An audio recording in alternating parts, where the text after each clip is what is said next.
Welcome to the Robot Pressure Cooker.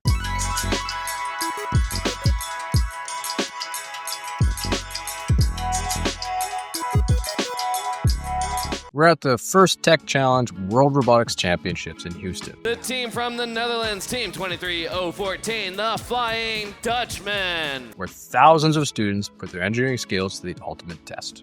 We're off in qualification 87.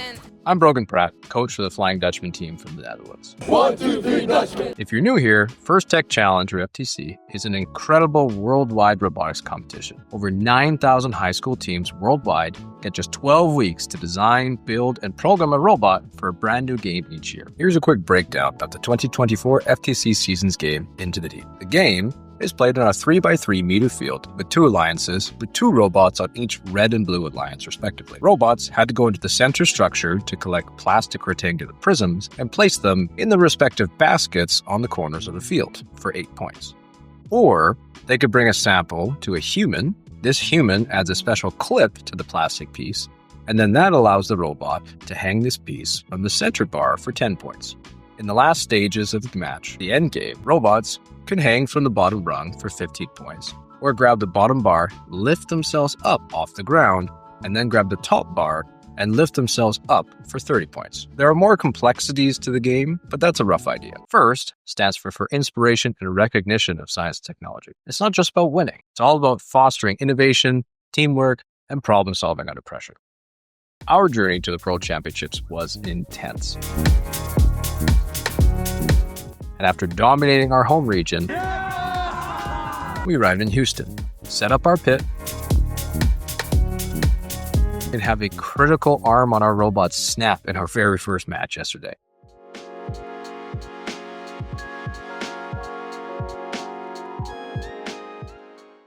It's a disaster, but this community is amazing.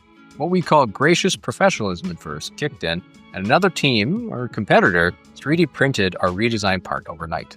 Day 2 of the competition started with much more hope.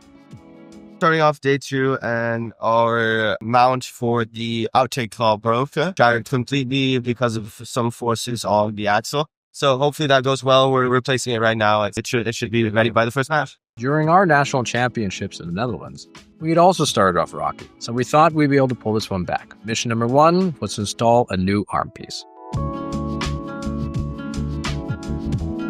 And it slotted in perfectly. It's a huge relief and a testament to quick thinking and community support. But the fix wasn't that simple. Seems like you got a problem. Replacing that arm meant we had to completely restring our linear slides, a string mechanism that lifts our main arm up and down. So note to ourselves, modular design next season. This integrated setup cost us some precious time because we had to completely disassemble these slides anytime we wanted to change or fix a part. With the robot reassembled, we headed into the qualifier match 2.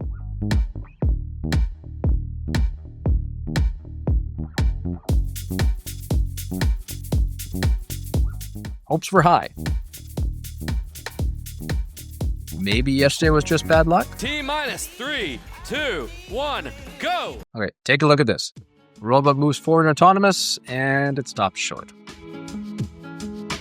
The touch sensor on the front didn't hit enough of the wall squarely enough to build a trigger. What seems like a tiny alignment issue actually has some huge consequences in that autonomous period. Let's see those doors.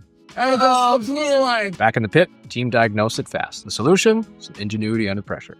This little flat made from a screw box lid increased the surface area. Simple, effective, and made from some scrap parts. That's the engineering spirit. But day 2 quickly taught us you fix one problem and another one might be waiting. How are you feeling at this point? I think I'm more excited than yesterday. It became a relentless cycle and a true test of our engineering resilience.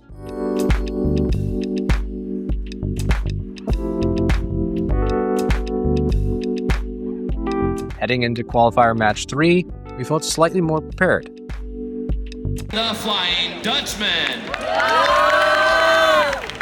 Our autonomous period starts. 3, 2, 1, go! We place the first specimen. And that one flies off, landing right between us and the wall. So now, as you see, the robot can't get close enough for even that modified touch sensor to work. And if you look at the outtake during these driver controls, see an arm slop? One of those gears inside that outtake claw was slipping, and we couldn't reliably score for the rest of the match. Between these matches, it's all hands on deck. You had to take the whole outtake apart, identify that slipping gear, and then try to reinforce it. It's amazing what some zap straps and cable ties can do.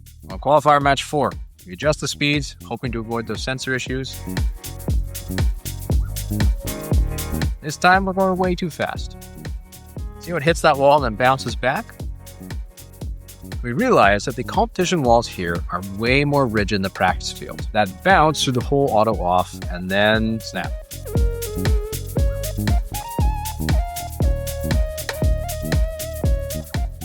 This time, the gear didn't just slip, it completely broke.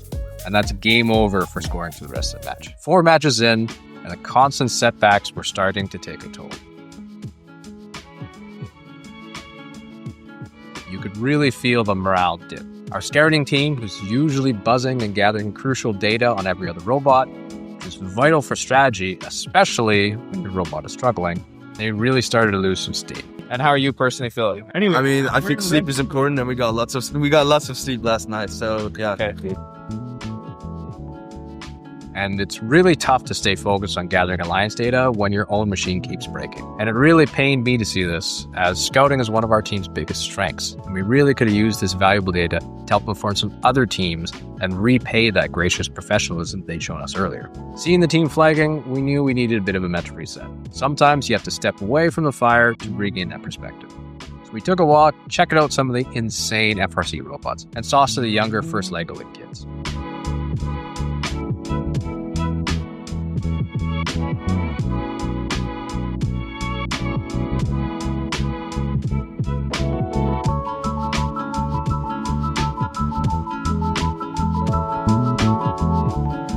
Good reminder of the bigger picture, the shared passion for building cool things, and that we weren't alone in facing these challenges. And amidst the chaos, there were sparks of brilliance and recognition. We got this awesome compliment from the head referee. He loved the first logo we had integrated into our robot side and said that he'd never seen anything quite like that. It was a really small thing, but it really meant a lot to our team. And the students, they pulled off something super innovative, using a laptop during the match. So normally you aren't allowed communication devices up in the match pits. But if the device has no Wi-Fi, no Bluetooth, it's totally legal. And our student drive coach made his own program to track their scoring cycle times in real time against their averages and inform the drivers when it was time to start scoring. Some of those smart tactics to optimize scoring, even when we're fighting with mechanical issues. But the robot gremlins weren't done with us quite yet. Qualifier match 5 saw another break.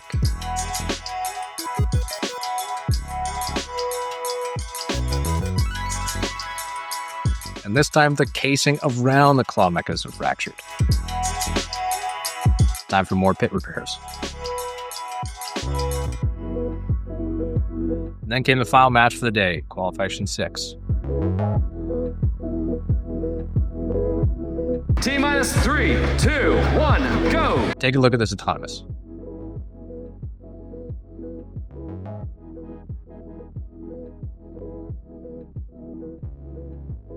Totally haywire. Spinning, hitting a submersible. We think it might have been some corrupted code that flashed right before the match. And teleop was also rough. There was heavy defense being played against us. And then our outtake broke again. But our alliance partner's intake broke. So some quick thinking, our drivers started feeding them the pieces so that they could still score. So amazing teamwork. Then in the final few seconds, we go for the hang and...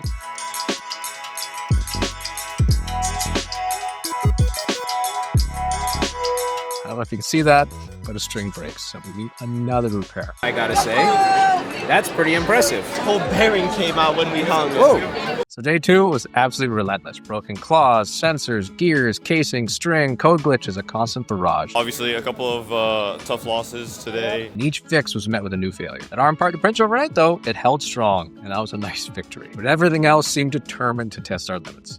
Now, this is competitive robots at its most raw. It tested our designs, our preparation, most of all, our resilience. The team faced setback after setback, diagnosed complex problems under immense time pressure, and kept getting back up.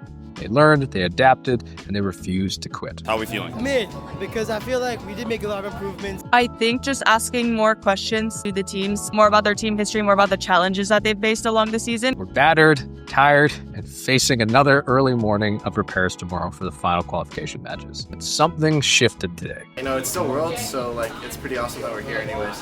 How was our performance, would you say? We were gradually getting better. Do you want to make some of those next year? I think so, you should. The students proved that they could handle anything that was thrown at them. They learned how to fail, fix, fight back over and over. And sometimes that relentless cycle finally leads to a breakthrough. And we have one more shot tomorrow to put it all together. And hopefully all these hard-learned lessons finally pay off for that one killer final match.